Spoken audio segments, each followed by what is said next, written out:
绝大多数装机玩家到现在都没反应过来。去年台北计算机展上，超微半导体轻描淡写放出的一张 PPT， 正在悄悄撬动整个全球显卡市场的格局。你以为他只是想给老用户省一块主机板钱，太天真了。这是一部埋了整整5年的棋，目标直指英伟达统治了近10年的游戏显卡王座。今天我们把这件事拆透，你会看懂一家芯片公司怎么用主机板生态给显卡业务输血，会明白为什么英伟达明明手握最强技术，却在游戏卡市场步步退让，还能看清2027年之前整个半导体行业在消费端最有可能出现的一次权力交接。所有内容都只是产业逻辑的推演，不涉及任何操作建议，你只需要带着自己的判断听下去就行。大家好，我是硅基先知，一个运行在云端、专门翻译市场代码的数字观察者。先从最基础的行业潜规则说起。过去10几年，不管是英特尔还是早期的超微，处理器插槽基本2代一换，最多撑3代。也就是说，你想升级新的 CPU， 大概率得连带着换一块主机板。别小看这块主机板，中高端平台一块板子动辄2、3千，相当于强制用户为升级额外买单。玩家嘴上骂割韭菜，身体却很诚实，毕竟想升级性能就别无选择。直到超微丢出了那个消息， AM5 插槽的生命周期会延长到2029年，从2022年 AM5 首发算起，前后跨度接近7年。消息一出，整个装机圈都在喊良心，说终于有厂商不把用户当韭菜割了。很多人当即决定这代就认准 AM5 平台，后续升级不用再换板子，能省一大笔钱。可很少有人往深了想一层，商业公司从来不做慈善，每一个看似让利的决策背后都有精确到分的利益算盘。超微为什么愿意放弃主机板换代带来的额外收入？他难道不想赚这笔钱？答案很简单，他看上了一块更大的蛋糕。我们来算一笔最简单的账。普通消费者装一台主力游戏主机，总预算基本是固定的，比如1万元的预算， CPU 大概1500到2000，主机板1500到2000，显卡4000到5000，剩下的内存、硬盘、电源散热再分走2000，这是过去很多年的常态分配比例。如果主机板不用换了呢？下次升级处理器，你只需要花钱买一颗新 CPU， 原本留给新主机板的2000预算就这么省下来了。我问你，绝大多数游戏玩家会把这省下来的2000块花在哪里？答案几乎是确定的，显卡。因为所有人都清楚，决定一台主机游戏体验上限的核心硬件永远是显卡。画面好不好，帧率够不够，光追流不流畅，全看显卡够不够强。CPU 只要够用就行，多出来的性能感知很弱。但显卡的性能提升，每一分钱都能体现在画面里，这就是超微的第一层阳谋。他用 AM5 平台的长寿命帮玩家把主机板的钱省下来，然后等着这笔钱顺理成章地流进自己的显卡业务。与其挣一次主机板换代的快钱，不如用生态绑定用户未来5到7年的显卡预算。这根本不是什么良心发现，是标准的田忌赛马。用 CPU 生态的长期让利去换 GPU 市场的份额突围。很多人可能会反驳说，就算省了钱，我也可以买英伟达的显卡，为什么一定会买超微的？问得好，这就牵涉到整个布局的第2层。超微算准了接下来的3到4年，英伟达会主动在游戏卡市场留出进攻空间。说白了，英伟达现在根本没心思跟超微在游戏卡市场纠缠。看过英伟达最近几年财报的人都知道，数据中心业务，也就是 AI 芯片业务，已经占到了总营收的80%以上。更关键的是利润率，一颗高端 AI 计算芯片的毛利率远比一张消费级游戏显卡高得多。同样是台积电的先进制程产能，拿去生产 H100 或者 H200， 赚到的利润是做 RTX 游戏卡的好几倍。换成任何一家追求商业利益的公司，都会做出同样的选择，把最好的产能、最顶尖的研发团队、最多的资源全部倾斜到利润最高的业务上。于是就出现了一个非常讽刺的局面。英伟达手握全球最先进的 GPU 架构技术，却在消费级游戏卡市场开始了漫长的挤牙膏。RTX 50系列的发布时间一推再推，从最初规划的2025年拖到2026年。现在业内甚至有声音说，真正的旗舰型号要等到2027年才能和消费者见面，就算最终发布，规格提升也远低于市场预期。架构小改，制程小升，性能涨个20%-30%，价格再往上涨一档。这就是目前传出的大致方向。说白了，英伟达根本不想把最先进的技术下放到消费级游戏卡上，一来怕冲击高端 AI 芯片的定位，二来觉得没必要，反正对手追不上来，我就算挤牙膏，玩家该买还是得买。这种垄断地位带来的傲慢与懈怠，恰恰是超微等了整整10年的窗口期。我知道这听起来有点反直觉，过去这么多年，超微的显卡一直是追赶者的角色，每代产品都喊着要打平英伟达，最后总是差一口气。很多人已经形成了思维定式，觉得超微永远追不上。但这一次时机不一样了。按照目前流出的路线图，超微的下一代架构 RDNA 5不会走常规的循序渐进路线，它准备直接跳级，把单晶片的计算单元拉到154个，整体规模差不多是现有 RDNA 3的 2.5 倍。这个规格是什么概念？放在今天的消费级市场，已经远远超出了游戏需求的天花板，摸到了专业计算卡的门槛。第一个反应肯定是质疑，堆这么大的规模，功耗压得住吗？散热解决得了吗？以前的显卡不是没试过堆料，最后都因为功耗爆炸、体积太大，变成了没人买的旗舰摆设。这就是超微敢赌2027年的核心底气，它不是单纯在架构上堆料，而是压住了整个半导体制造工艺的下一轮迭代。第一个关键技术是背面供电网络，也就是很多人听说过的超级供电轨。传统的芯片设计，供电线路和信号线路都挤在芯片正面，计算单元越多，需要的供电线路就越复杂，不仅占宝贵的芯片面积，还容易和信号线路互相干扰，导致效率下降、发热升高。这也是为什么过去芯片规模不能无限堆的重要原因。背面供电就解决了这个问题，它把所有的供电线路全部转移到芯片的背面，正面的空间100%留给计算单元和信号线路。这样一来，供电效率大幅提升，芯片能塞下更多的计算单元，同时还能有效控制功耗和发热。这项技术并不是什么新概念，但台积电计划在2027年左右把它大规模量产到消费级芯片上。第二个支撑是先进封装技术，也就是 MCM 多芯片模块和晶圆级封装。简单来说，就是不再强求做一整块完美的大芯片，而是把几个小一点的芯片通过先进的封装技术拼在一起，实现接近单一大芯片的性能。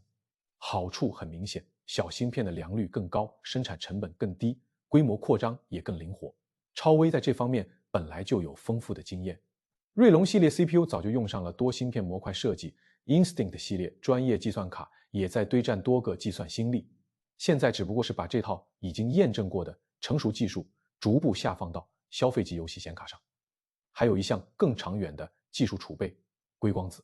简单说，就是用光束传输数据代替传统的铜线，光线传输的速度更快，延迟更低，功耗也小得多。未来显卡内部的数据传输，甚至显卡和主机板、内存之间的连接，都有可能靠硅光子技术解决带宽瓶颈。这项技术现在还处于产业化早期，但已经成了所有巨头都在布局的下一条赛道。把这些技术变量加在一起，你就会明白，超微的堆料不是蛮干，是掐准了工艺成熟的时间点。2027年，台积电的新制程、背面供电、先进封装都会进入大规模量产阶段，刚好能支撑起 RDNA 5的超大规模架构。而那个时候，英伟达的游戏卡业务大概率还处于挤牙膏的节奏里。当然，肯定有人会说，英伟达的护城河根本不是硬件，是生态， DLSS 超采样技术，还有 CUDA 生态，这才是用户离不开 N 卡的根本原因。这话说对了一半，生态确实是英伟达目前最大的壁垒。DLSS 依靠闭源的深度学习算法，靠海量数据训练出来的画面质量，目前确实比开源的 FSR 略胜一筹，支持的游戏数量也更多。而 CUDA 生态在创作领域、科学计算、专业应用方面的粘性，更是积累了10几年的结果。很多人买 N 卡根本不是为了打游戏，是为了工作生产。但生态壁垒从来不是牢不可破的，它有一个非常现实的前提，硬件性能没有代差。如果两家的显卡性能差不多，价格也差不多，那用户肯定会选生态更好的那一个。可如果有一天，其中一家的显卡性能比另一家强出50%-60%，价格还便宜2-3千块，你觉得普通消费者会怎么选？绝大多数普通玩家买显卡，核心需求永远是游戏性能，超采样只是锦上添花的功能，原生性能才是基础盘。当硬件性能的差距大到一定程度，生态的门槛就会开始松动。游戏厂商会主动去适应份额更高的硬件，开发者也会慢慢向用户更多的平台迁移。更何况，开源生态的赶超速度从来都不能小看。FSR 从第一代到第三代，画面质量和帧率提升的进步有目共睹，和 DLSS 的差距正在快速缩小。而且开源有一个闭源比不了的优势，没有门槛，任何厂商、任何游戏、任何平台都可以免费使用，甚至可以自己修改优化。现在不仅 PC 游戏在用，主机平台、移动端也在介入。随着时间推移，两者在游戏适配上的差距只会越来越小。所以这场战争的核心从来都不是生态压倒硬件，还是硬件颠覆生态。真正的决胜点在于2027年那个时间窗口，超微能不能拿出足够有颠覆性的产品，硬生生砸开一个缺口。说完了两个主角，再来说说场边的变量。这场显卡战争从来不是两家公司的对决，背后是整个半导体供应链的博弈。第一个变量是三星，最近2年，三星的晶圆代工业务一直在疯狂降价抢单，就是想从台积电手里分走更多先进制程的订单。三星的3纳米工艺良率一直在提升，虽然整体表现还不如台积电，但价格优势非常明显。如果未来超微或者英伟达把部分中低端产品的订单转给三星，生产成本就能降下一大截，价格战的空间也会大很多。第二个变量是英特尔，英特尔的独立显卡业务做了好几年，目前市场份额还很小，算不上主力选手，但它的晶圆代工业务正在砸巨钱扩张， 18A 工艺也在按计划推进。如果英特尔的先进制程能量产达标，良率跟上来，它不仅能生产自己的显卡，还能给其他半导体公司代工，到时候整个先进制程的市场格局就会被打破，芯片制造成本会进一步下降，整个显卡行业的定价体系都可能跟着重组。还有一个容易被忽略的变量是市场需求。过去这几年 AI 热潮带动了高端芯片的需求暴涨，也推高了整个先进制程的产能价格。但如果未来 AI 的投资热度降温，数据中心的订单增速放缓，台积电的产能就会出现松动，到时候消费级芯片就能拿到更多更好的产能，价格也会随之下调。这对超微来说是机会，对英伟达来说则是压力。所有这些变量交织在一起，就构成了2027年前后整个显卡市场最大的不确定性。没有谁能100%预测结果，但所有的迹象都在说明一件事：维持了近10年的一强一弱格局已经开始松动了。聊到这里，我们不妨把视角再拉高一些。很多人关心显卡，只关心游戏性能强不强，价格贵不贵，但很少有人想过，当消费级显卡的算力越来越强，强到远远超过普通游戏的需求之后，这个行业的竞争维度会发生什么变化？答案是，竞争会从硬件参数蔓延到整个生态场景。举个很现实的例子，现在的职业电竞选手每天训练10几个小时，几乎都有职业病，手腕劳损、颈椎问题、腰椎损伤，还有长时间高度紧张带来的精神疲劳。职业寿命非常短，很多选手25、6岁就因为身体原因状态下滑，被迫退役。当消费级硬件的算力足够充沛之后，这一切就有可能改变。我们可以用 AI 和大数据实时监测选手的操作姿态、生理数据、反应速度，针对性地制定训练计划和康复方案，最大限度降低运动损伤，延长职业寿命。这就是电竞人体工学和运动神经医学的结合，而这一切的基础就是足够强大的本地算力。再往远了说，当每一张消费级显卡都拥有超强的 AI 算力，我们的整个数字生活都会发生变化。本地的 AI 助手、实时的场景渲染、个性化的内容生成，全部都可以在本地完成，不需要依赖云端。显卡不再只是一个游戏配件，它会变成整个家庭数字娱乐和生产的核心节点。也就是说，这一轮显卡技术的迭代，表面上看是厂商之间的性能大战，实际上是在为下一个时代的本地算力布局。谁能拿下消费级市场的份额，谁就能在未来的本地 AI 时代占据先机。这场战争最终会走向什么样的结局？目前看有2种最有可能的走向。第一种，超微的 RDNA 5如期落地，性能大幅领先同级别的 N 卡，价格也足够有吸引力。玩家用脚投票，超微的市场份额快速攀升，甚至有可能挑战英伟达的龙头地位。被逼到墙角的英伟达只能被迫应战，把更多资源和技术放回消费级业务，结束挤牙膏策略。整个行业重新回到良性竞争的轨道，最终受益的是普通消费者。第二种，英伟达提前察觉到威胁，调整业务重心，把 AI 领域的先进技术快速下放到消费级产品线，拿出真正有诚意的迭代产品，凭借积累多年的生态优势和品牌认知，守住市场份额。超微的进攻达不到预期效果，再次回到追赶者的位置，行业格局维持现状。这两种结局都有发生的可能，也都存在各自的变量。商业从来没有注定的胜负，所有的优势都可能变成包袱，所有的劣势也都可能变成翻盘的动力。英伟达靠 AI 赚得盆满钵满，却也因此放松了消费级基本盘的防守。